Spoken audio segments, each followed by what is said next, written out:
Let's watch this video.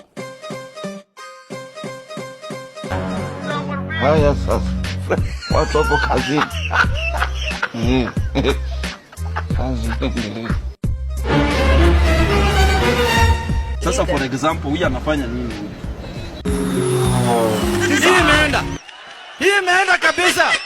Hii imeenda. Lakini punde shisha arakuingilia Sylvester Stallone na shisha akakuingilia sio mwingine wana basi ni Dolph Lundgren. Punde basi akiwemo mtoto wa mama Jet Li shisha. Kwa nini nimebambo? Mimi hata si nimeona tu igitheri yenu haijaiva, so nikaona ni ubebe nikawapikie na nirudishe tena niwaletee ikiwa imeiva.